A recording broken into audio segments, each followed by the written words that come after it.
mag-harvest because sa mong koy. Nakukuran diri sa mong bukid. Atong dolan ang akong amiga nga si Hello. 안녕하세요. Asa pangalan nimo? Ako diya sa Indonesia. Kinsa? Ato panahon karon ang among fish pond. Usa pag-change ani?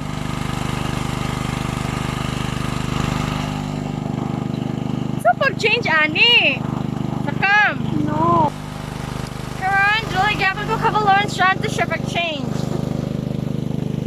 Ana lang isulpi-sulpir na ko ha. Kana siya si Bus Nining. Ana siya. Amo na siya si Bus Nining. Kani si Bus Rimil. Kani dito all. Kani. Mana siya si Bus Junjun.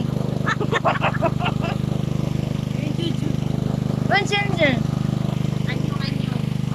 Tara, mo na yung mag-4 eh.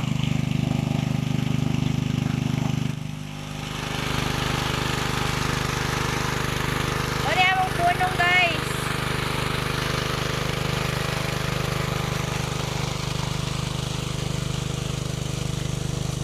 Ito ang angel, goldfish.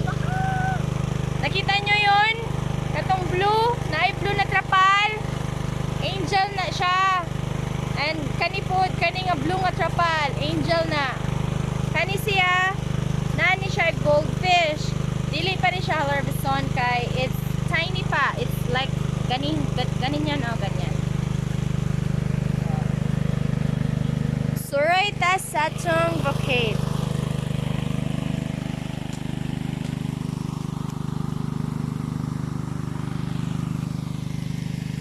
Diri di ay apilon zay naman na siya zay.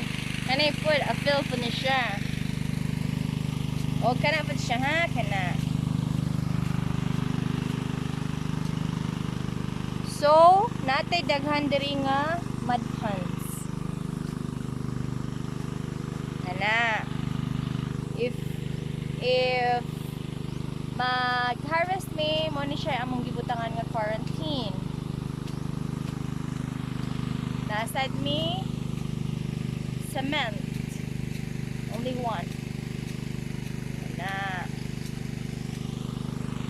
So, dako siya datong area. Kani. Na.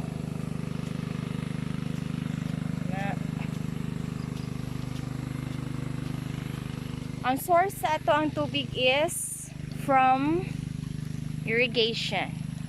The irrigation is there. Yan. Ana, mo na siya irrigation. Ikan sa irrigation, nakuha mi og water from irrigation. That yan.